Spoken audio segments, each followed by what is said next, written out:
Alright folks, welcome back to my next video in my 1/1000 Polar Lights USS Voyager build series. So after doing a whole bunch of masking yesterday, I sat down this morning and started thinking, alright, well, time to take everything off, see how it looks, see if there's any cleanup I have to do or anything like that. And as you can see, I got started and I thought to myself, oh, this would be a good, model making ASMR video where I peel off all the tape and we get to see just how good my taping skills are. So, with that being said, I'm not going to talk a whole lot in this video other than the occasional swearing if I, notice that I happen to screw something up. So, let's go ahead and start peeling off some of this tape.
All right.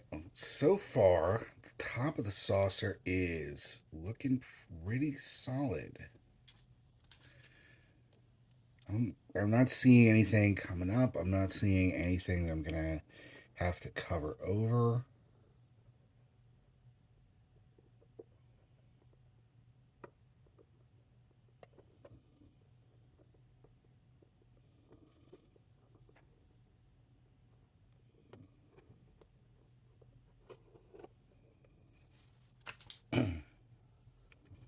And yeah, while I'm doing this, I'm thinking about my next video, which may very well end up being a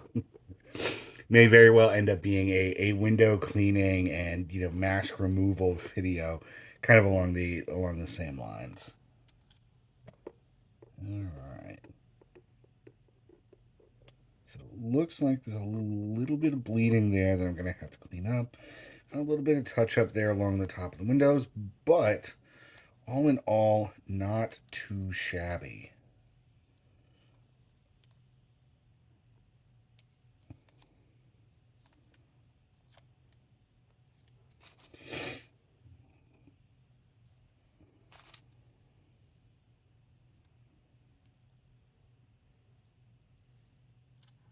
So while I keep cleaning this up, let's talk paint colors.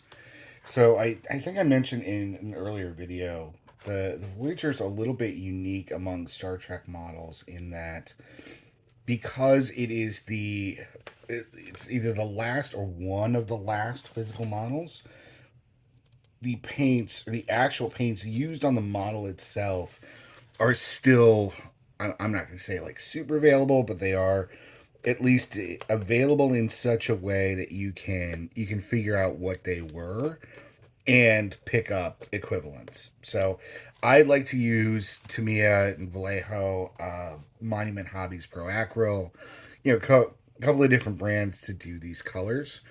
Here's the thing: the way that something looks in person under, in this case, my hobby light or, something else is very different than how it looks when you're doing it in a studio or when you're showing it on screen and things like that. And that's for at least Star Trek fans, always, or at least those of us that enjoy building the models, always been a bit of a challenge.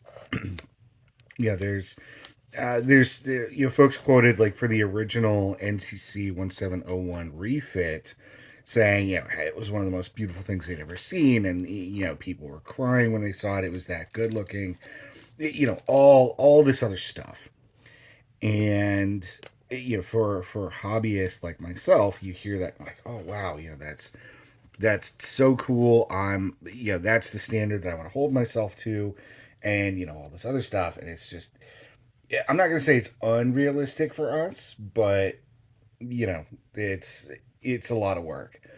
On a personal note, the 1701 refit, I actually do have the kit. It is sitting in one of my many piles of shame behind me. It is my personal white whale. Because I live in a condominium with a relatively limited amount of space, I I don't want to do it until I can do it justice. And I don't think I'm at that level of skill quite yet.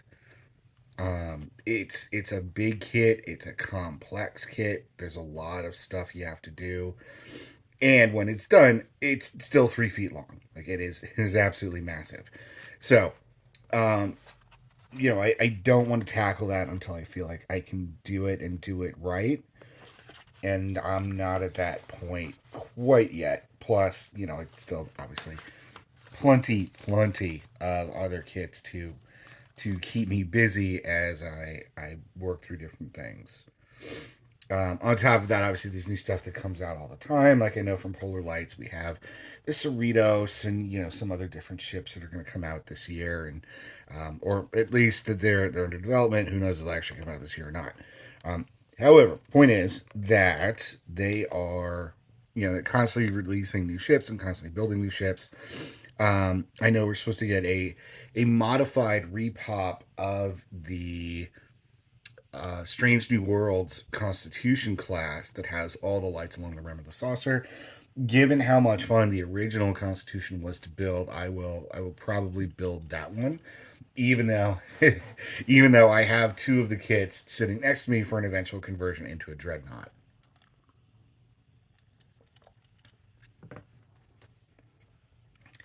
So yeah, I mean, there's lots of stuff that we can do.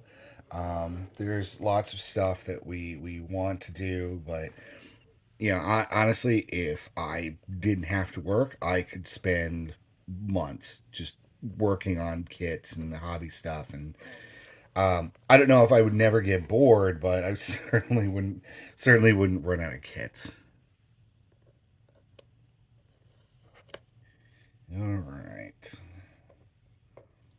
So peeling off this tape, it's a bit like a jigsaw puzzle.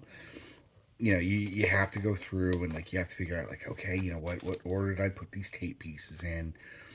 Because, and this has at least been my experience in the past, if you go through and you just try and lift off like the bottom layer, first off, you're not going to be able to. It's just too much tape. Second off, if you pull too hard, you're liable to lift something actually off the kit itself, and that is exactly what I want to avoid. All right. So you can see here that some of those lifeboat hatches are coming off as we go. You can see the nice little kind of orange peach color.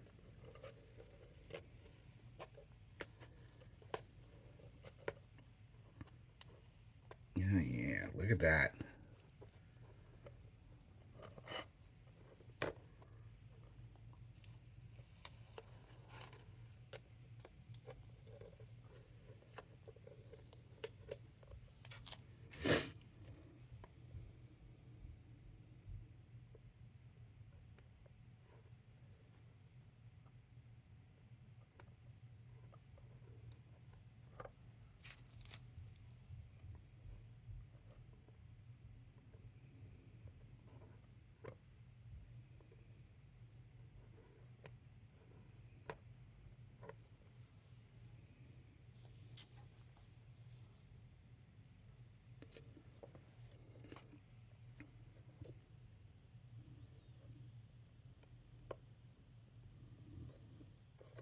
All right. Go ahead, keep pulling this tape off. So when I'm pulling this stuff off, honestly, I'm just using a pair of tweezers. I mean, there's not a whole lot else you need to do. Like I'm not using a knife or anything like that because yeah, I would hate to stab into the paint and scratch it up and have to either repaint or cover it up or do something. So yeah, lots of little bits to clear up. Took a while to set this up, but actually when you pull it up like this and you can see the results and everything, it is super super satisfying.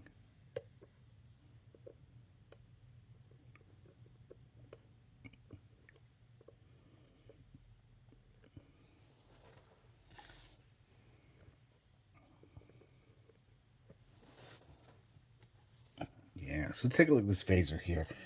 So it looks like I got pretty good coverage across. There's a little spot right here where it looks like the tape overlap. That's fine. I'll just hand paint that. And a couple of spots here along the edge where I will need to hand paint that or very gently kind of remove that top layer. Um, Same deal for the RCS thrusters. Those are pretty solid. Oop.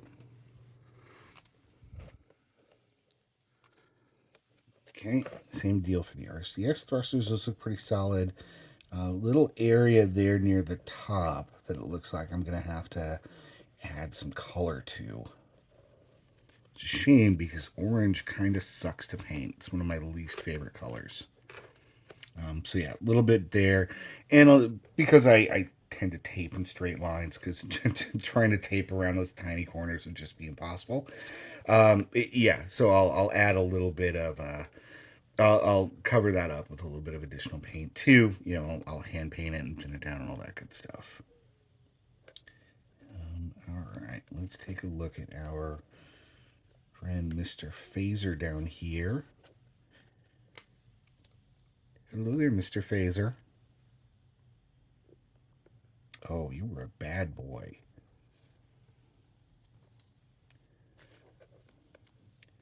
So, Mr. Phaser here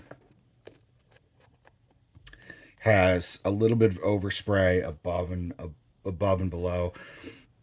Looks like I may have missed a tape spot here as well, so I'll have to either you'll have to go in and kind of cover that up a little bit. But yeah, so Mr. Phaser here has been very naughty, but I kind of expected that. Anytime you have a complex curved surface like this, where you basically have no space for the actual vinyl to tack down, or for the tape to get really close, you're going to end up with something like that where you've got overspray above and below, maybe like some space elsewhere. It happens. Not much you can do about it. You hope that you don't, but whatever. All right, let's see if we can peel off some of this nose tape. And if this were 1970, that would have an entirely different connotation.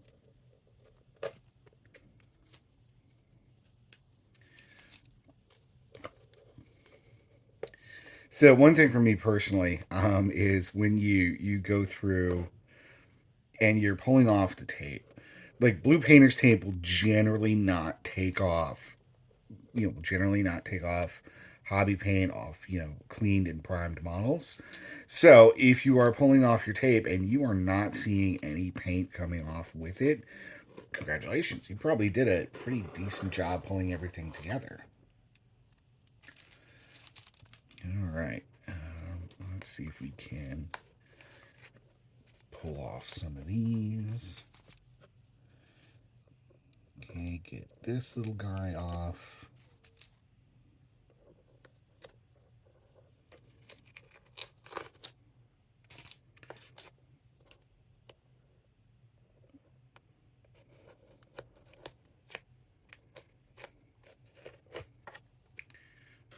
So, in case anybody's wondering what I plan to do with this, I do plan eventually, at least I hope, To show it off on WBPL 76. I have a good relationship, and I'm friends with, Parallax and Mad Ducks and those folks. So, with any luck and with a little bit of begging on my part, hopefully they will give me the opportunity to kind of show this off and talk through it and discuss my process and all that good stuff.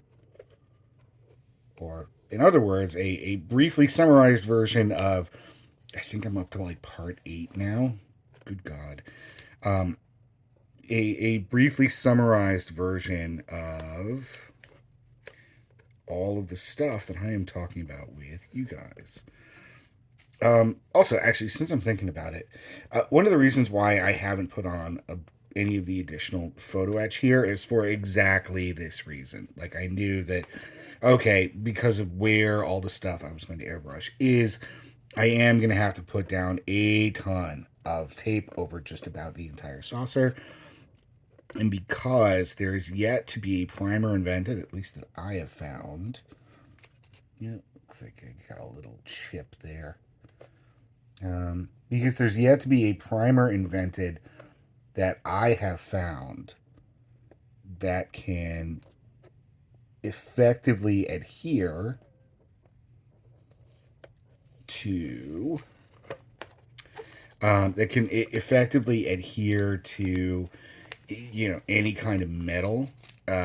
Yeah, you're kind of stuck with the stuff that we use for plastic or whatever, and it doesn't work well. I mean, that's the unfortunate truth. Yeah, but that's just how it is. So anytime you're dealing with photo etch, anytime you paint it over it, inevitably you're gonna end up in a situation where it's like, oh well, all of this hard work that I put on photo etch just kind of flakes off if you look at it funny.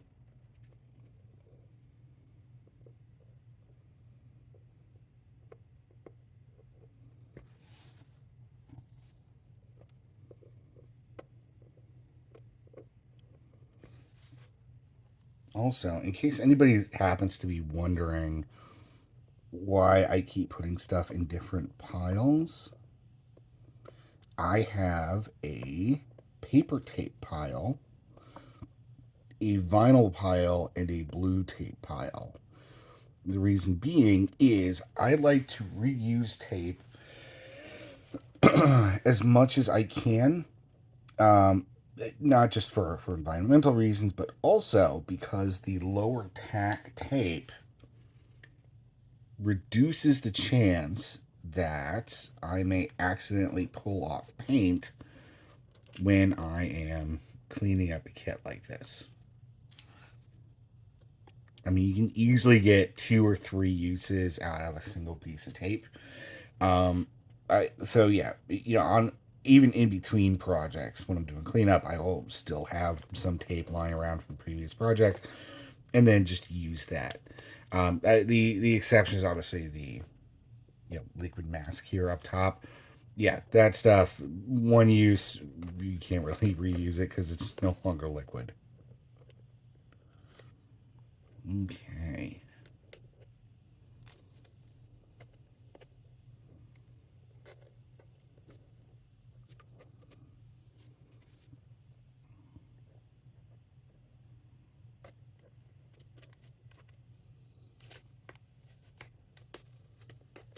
Just gentle pressure, straight lines.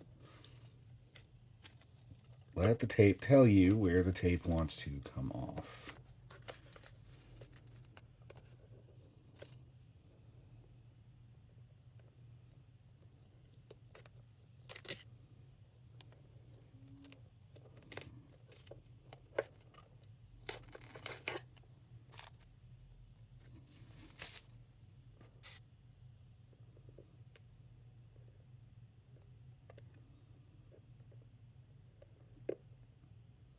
Yeah, I will say that this is much easier and it's much more satisfying than some of the other weedings I've had to do. Anytime, like for example, I work on like a complex Aztec pattern, like it takes forever to do those patterns. Like they take forever to apply. I mean, they look fantastic, but I mean, they are miserable to actually try and put together and try and work through and all that other stuff. Um, okay, so for the engines, I don't actually know if I know what the yellow things on the sides of the nacelles are called. Flux capacitors or something. But while I was painting those last night, I guess my mix was just a little too watery, and I ended up with some blowouts. Yeah, there it is. So you can see, like, when your paint's too watery, even if you're just hitting it dead on, you can still end up with that really super liquid paint kind of seeping underneath. So yeah, I'll have to do some cleanup there. Doesn't look too bad. It could be a lot worse. My hope is that because on both sides it didn't actually. All right. Yeah. So it doesn't look like it seeped into the Bassard collectors at all. Looks like it's just a little extra underneath that I will have to work through.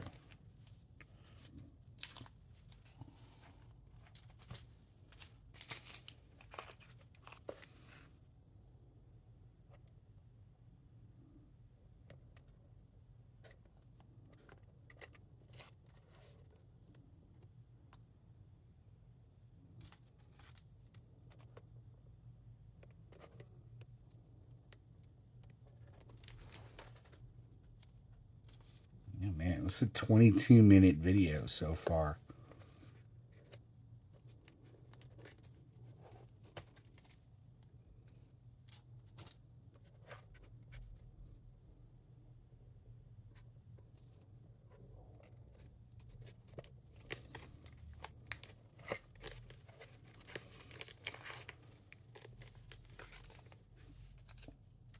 Yeah, looks like we got some yellow there.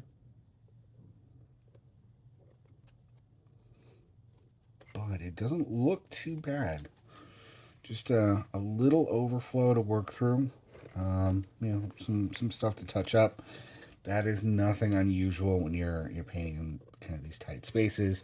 Obviously, I wish I had adjusted my paint mix better so that it didn't blow out like that. But whatever. It is what it is. Okay, so because I still have an entire other half of the ship to do, and I still have all of these additional masks from before to go through. Yeah, I'm gonna go ahead and pause the video here. For my next video, we'll come back and kind of show the ship and all of its kind of pre-painted glory, and then do some window cleaning ASMR. So I hope everybody's enjoying the series so far. Feel free to leave likes, comments, whatever. Don't subscribe because I don't post that often. But if you want to, go for it. I'm always happy to answer questions about anything that I'm working on or I'm doing. Feel free to leave it in the comments, and I'll respond to it when I can. Thanks.